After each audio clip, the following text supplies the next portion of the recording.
Nagyon szeretem azt a szót, hogy tanulás. Természetesen ezt is megcifráztuk európás módra. Picit távolabbról kezdeném.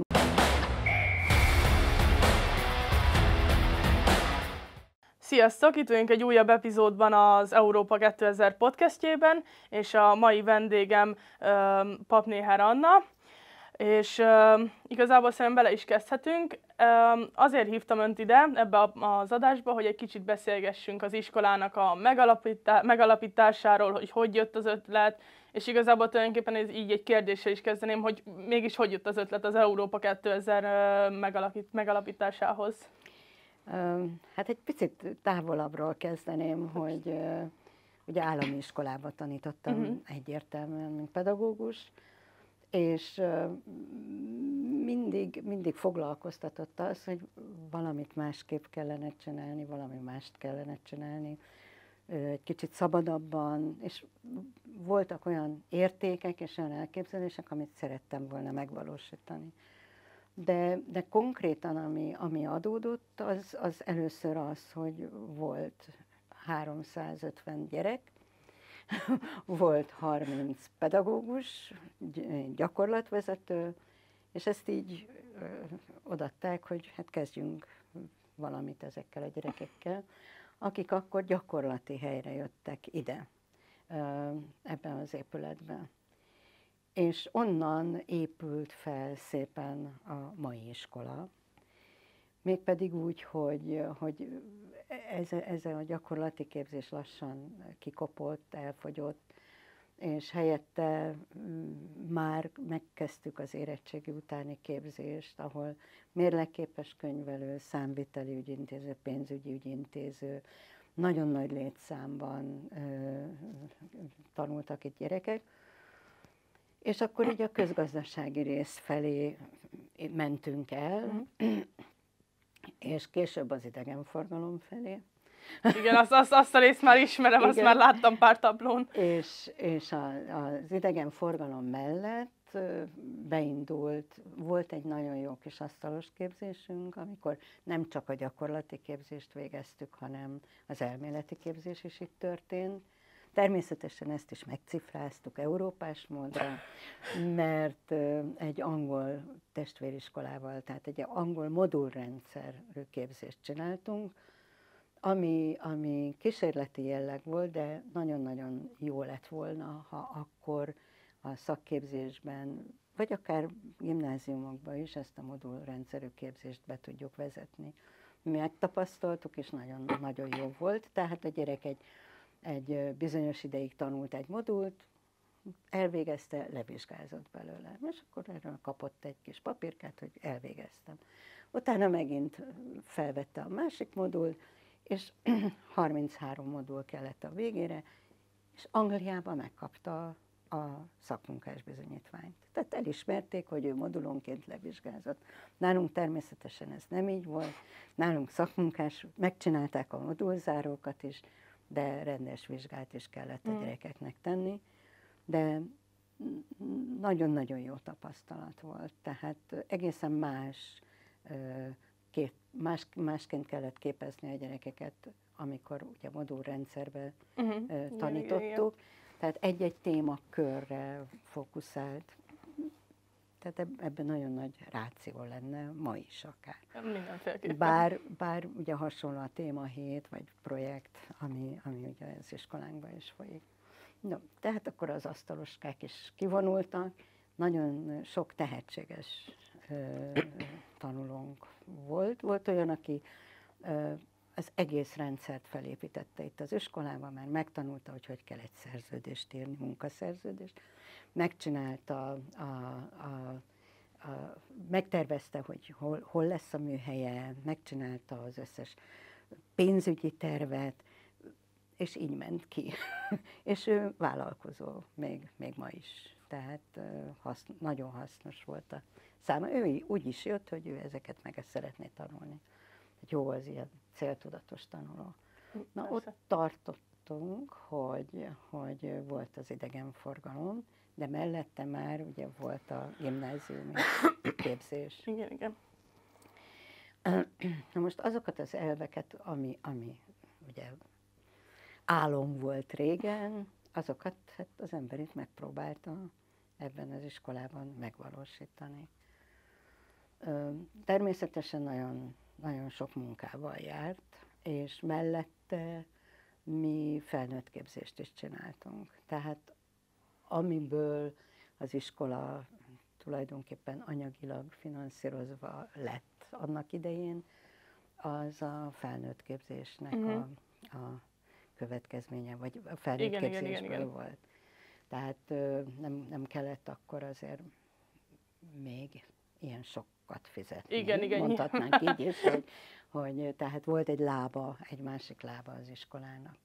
Ugye ezek a dolgok mindig nem csak a mi ötleteink voltak, hanem bizonyos mértékig különböző törvényi változások voltak. Tehát persze. Bizonyos a külső körülményekhez is alkalmazkodni kellett. De azok az értékek és azok az elvek, amit meghatároztunk úgy nagyjából az elején a kuratóriummal együtt, annak idején, azok ma is teljesen érvényesek.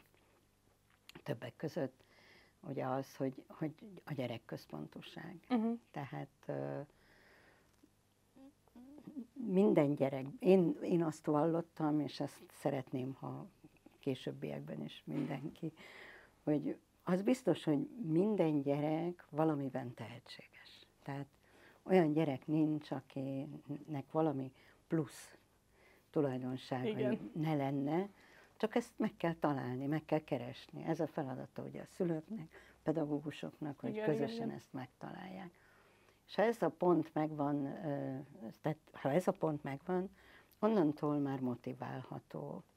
Mert a tanuláshoz, tehát az, hogy nem nagyon szeretem ezt a szót, hogy tanulás, mert erre allergiásak a tanulók, hanem ilyen ismeretbővítést. Ismeretbővítés, persze. Hogy talán az fontos a motiváció, hogy igenis kíváncsi vagyok, meg szeretném ezt tudni, ki akarom próbálni, mert ez hajtja előre, és nem csak most, hanem majd később is. Tehát ez az egyik legfontosabb elv. Utána az, hogy jól érezze magát az iskolában. Igen, ne legyen egy folyamatos nehézség bejönni, jaj, be kell menni megint. Félek, tehát nekem voltak olyan tapasztalataim, hogy gyomorgörcsel mentek be a gyerekek az iskolába. Nem szabad. Hát ott már az ismeretbővítés már ott nem megy. Igen. Tehát a tanulás ott már nem megy. Akkor szintén az, hogy minél sokrétűbben, minél jobb technikával, jobb módszerrel kapják meg az anyagot. Ugye itt a digitalizálás az egyértelműen betört az iskolába, de előtte is nagyon-nagyon fontos volt az, hogy nem csak kiállok és elmormolom az anyagot, hanem azt próbáljuk meg gyerekközpontúan átadni, érthetően átadni, és színesen. Tehát ez nagyon fontos. De nem csak az előadás, hanem maga az, hogy bevonni a gyereket az órába. Tehát az nagyon fontos. Épp ezért tanulástechnikát, tanulásmódszertant is tanítottunk. Tehát elég nagyon nagy volt. Nagyon táv volt ez az egész. Igen. És én fel is ajánlottam, és most is felajánlom, hogy ha bármelyik gyermekecske kéri, vagy bármelyik tanuló kéri, nagyon szívesen foglalkozom vele, de én most már megengedhetem magamnak azt, hogy csak azzal, aki kéri. Igen. Most már megvan az a szabadság. Így van.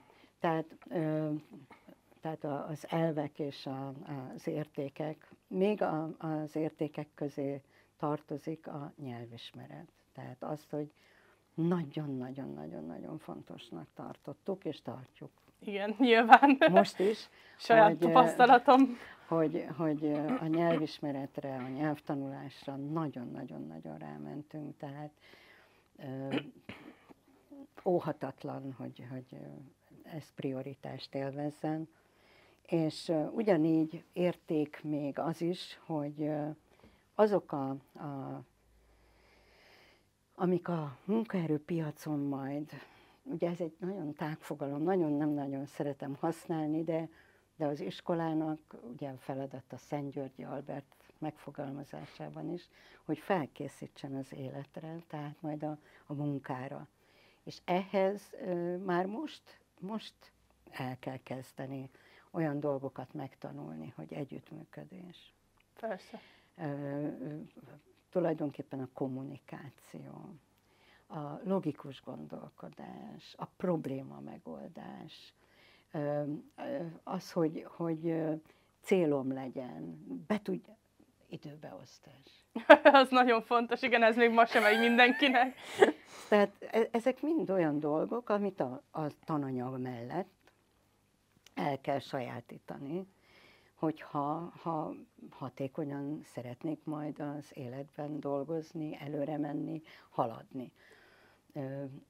És hát ezek azok az értékek, ami szerintem ma is látható és tükröződik az iskolában, mert tulajdonképpen az életre való felkészítés a másik oldal. Tehát az egyik oldal, hogy az érettségire felkészüljünk, a másik oldal pedig ez. És a kettőt ötvözni kell, és együtt kell megoldani. Igen, hát ezt például én is éreztem. Sikeresen. Igen. Ezt én is éreztem például a saját bőrömön, amikor eljöttem az előző iskolámból, egy ilyen környezetbe kerültem be, ez számomra például egy nagyon nagy váltás volt, de mindenféleképpen egy pozitív váltás volt, illetve egy persze szeretnék visszatérni erre a nyelvtanulásra, ugye pont bent voltam az igazgató úrnak a beszédén a mostani nyílt napon, és ő is ugyanezt kiemelte, hogy a nyelvtanulás ugye a mai világban már nem egy előny, hanem egy minimum kötelezettség, mert különben pontosan elég nehéz lesz tovább menni az életben. És lenne még egy kérdésem, hogy ön hogy látja, hogy mennyit tudott fejlődni az iskola így mióta a mostani igazgatónk van a posztján, és hogy erről tudna nekem egy picit mesélni. Hát a fejlődés az folyamatos, és az előbb már kiemeltem a digitalizációt, tehát az, hogy a digitális iskola, ugye most már hozzáváltunk, természetesen ez a kornak megfelelő képzés, és óriási mértékben halad felfelé, és szerintem itt a tanárok, a kollégák, a diákok együtt működve fejlesztik folyamatosan az iskolát.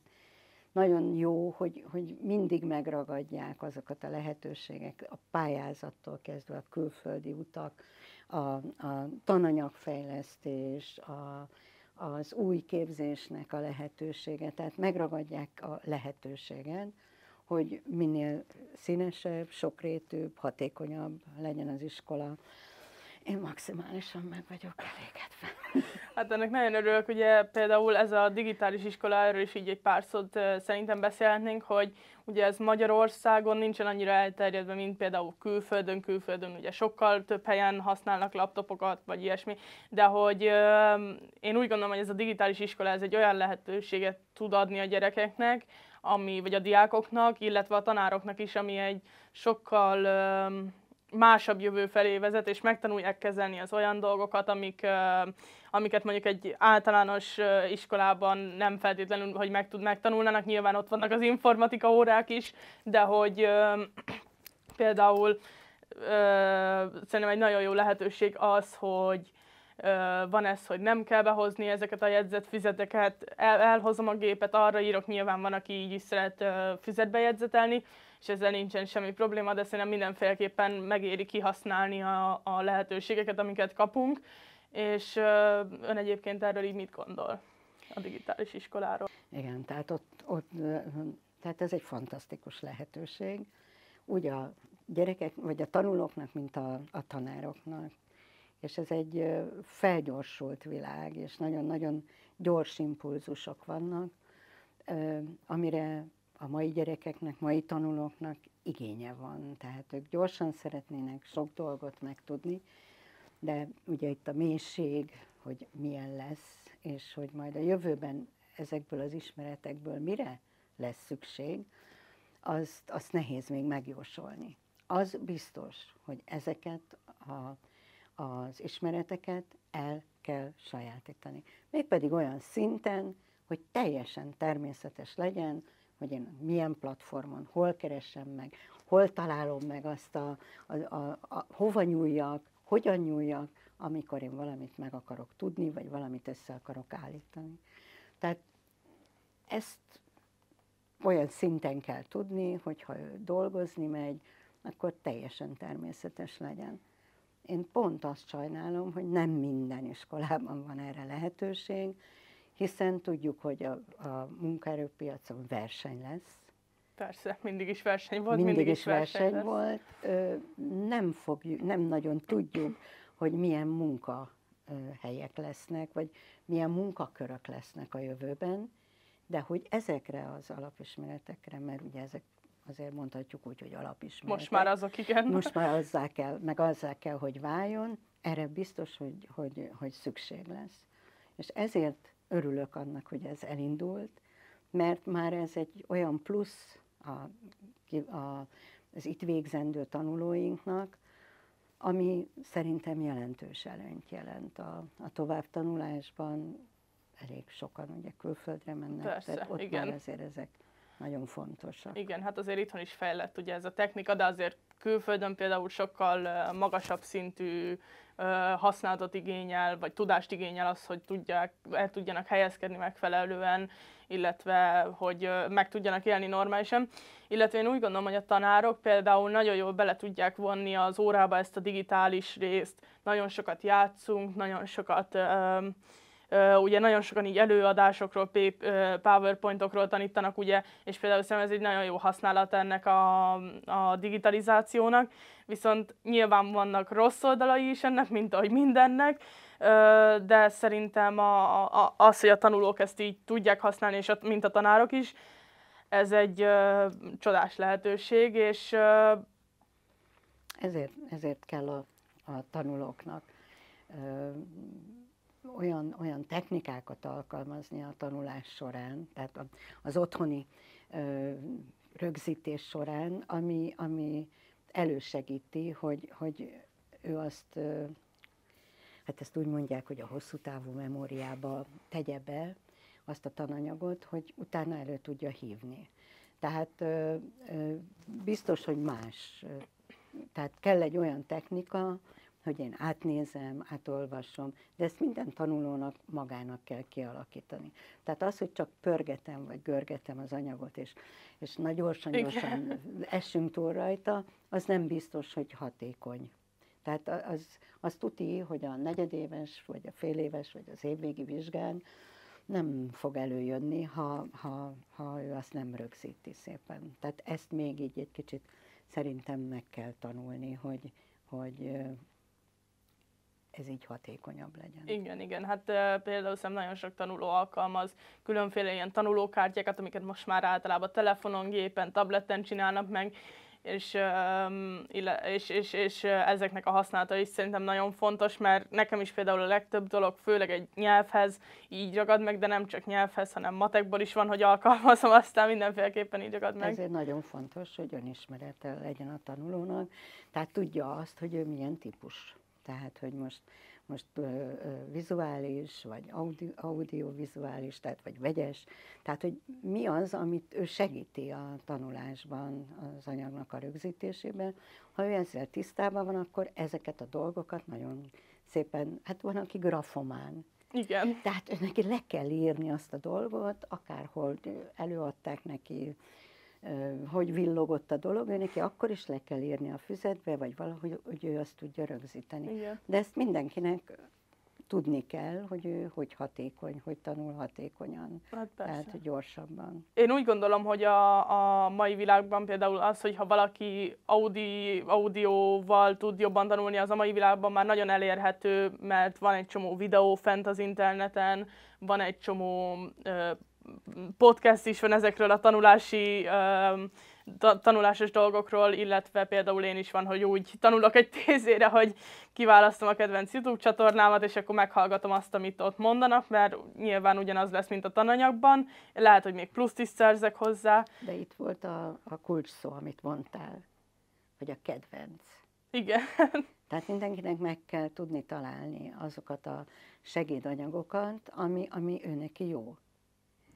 Igen, mindenféleképpen. És akkor már is tudja használni ezeket. Hatékonyan tud tanulni. Így van. És pontosan. Jó eredményeket fog hozni valószínűleg. Csak az ugye elég sok idő, tehát ezért jó, hogy azért órán gondolom segítséget kaptok ahhoz, persze. Hogy mihez nyúljatok, mit csináljatok. Igen, és akkor igen. ezeket meg kell keresni, és onnantól kezdve már sikeres a tanulás. Igen. Igazából így szerintem a beszélgetést ezt így le is zárhattuk ezzel az utolsó mondattal, és nagyon szépen szeretném megköszönni, hogy eljött ide, hogy beszélgettünk, és én nagyon élveztem, és úgy gondolom, hogy majd a hallgatók per nézők is nagyon fogják ezt élvezni, és köszönöm szépen. Hát én is köszönöm, és szeretnék gratulálni ugye az iskola összes dolgozójának, a fiamnak, mint igazgatónak, és a tanulóknak pedig nagyon-nagyon-nagyon sok sikert kívánok, és hogy találják meg tulajdonképpen önmagukat, és nagyon sikeresek legyenek utána az életben. Nagyon szépen köszönjük. Köszönjük, hogy megnéztétek ezt az epizódot is, és ha tetszett, akkor ezt egy lájkkal tudjátok jelezni, egy feliratkozással, és találkozunk majd még. Sziasztok!